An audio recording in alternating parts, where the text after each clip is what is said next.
श्री राम जी की कथा।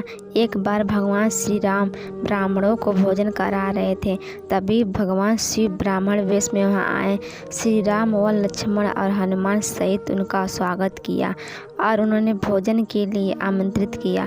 भगवान शिव भोजन करने बैठे, किंतु उनकी सुधा को कौन बुझा सकता था। बात ही बात में श्री राम का सारा भंडार खाली हो गया। लक्ष्मण और हनुमान यह देखकर चिंतित हो गए और आश्चर्य से भर गए। एक ब्राह्मण उनके द्वार से भूखे पेट लौट जाए तो बड़े अपमान की बात थी। उन्होंने श्री राम से और भोजन बनवाने की आज्ञा मांगी। श्री राम तो सब कुछ जानते ही थे। उन्होंने मुस्कुराते हुए लक्ष्मण से देवी सीता को बुला लाने की कहा। माता सीता जी वहाँ आई और ब्राह्मण वेश में बैठे भगवान शिव का अभिनंदन किया। श्री राम ने मुस्कुराते हुए माता सीता जी को सारे बात बताई और उन्हें इस परिस्थिति का समाधान करने को कहा। माता सीता जी अपने स्वयं महादेव को भोजन कराने को उद्यत हुई। उनके हाथ का पहला ग्रास खाते ही भगवान शिव संतुष्ट हो गए।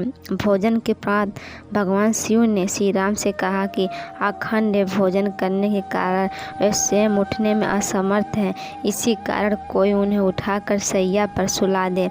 श्री राम की आज्ञा से हनुमान महादेव को उठाने लगे, मगर आश्चर्य एक विशाल पर्वत को बात ही बात में उखाड़ देने वाले हनुमान, जिनके बल का कोई पार ही नहीं था, महादेव को कोई हिला तक नहीं सके। भला रुद्रावतार रुद्र की शक्ति से कैसे पार पा सकते थे। हनुमान लज्जित हो पीछे हट गए। फिर श्री राम की आज्ञा से लक्ष्मण यह कार्य करने को आगे आए। तब तक वह समझ चुके थे कि यह कोई साधारण ब्राह्मण नहीं है, अंततः किसी शक्ति की अनंत ही परम्परित है। ब्राह्मण नारायण महादेव का स्मरण करते हुए लक्ष्मण ने उन्हें उठाकर सैया पर लिटा दिया। लेटने के बाद भगवान शिव ने श्री राम से सेवा करने को कहा। स्वयं श्री राम लक्ष्मण और हनुमान के साथ भगवान शिव की पाद सेवा करने लगे। देवी सीता ने महादेव को पीने के लिए जल दिया। महादेव ने आधा जल पिया और बाकी जल का कुल्ला देवी सीता पर कर दिया। देवी सीता ने हाथ जोड़कर कहा कि हे ब्राह्मण देव, आपने अपने जूठन से मुझे पवित्र कर दिया। ऐसा सौभाग्य तो बिल्लों को प्राप्त होता है।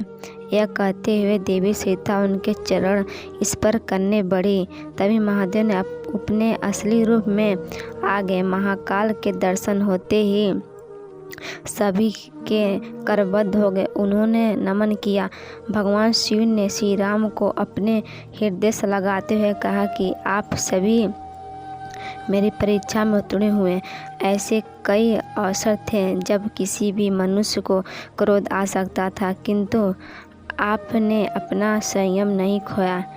इसी कारण संसार आपको मर्यादा पुरुषोत्तम कहते हैं। उन्होंने श्री राम को वरदान मांगने को कहा, किंतु श्री राम ने हाथ जोड़कर कहा कि आपके आशीर्वाद से मेरे पास सब कुछ है। अगर आप कुछ देना ही चाहते हैं तो अपने चरण में सदा की भक्ति का आशीर्वाद दीजिए। महादेव ने मुस्कुराते हुए कहा कि आप और मैं कोई अलग नहीं है, किंतु फिर भी देवी सीता ने मुझे भोजन करवाया है, इसलिए उन्हें कोई वरदान तो मांगना ही होगा। देवी सीता ने कहा कि हे भगवान, अगर आप हमसे प्रसन्न हैं तो कुछ काल तक आप हमारे राज्यसभा में कथावाचक बनकर रहें। उसके बाद कुछ काल तक भगवान शिव श्री राम की सभा में कथा सुनाकर सबको कृतार्थ करते रहें।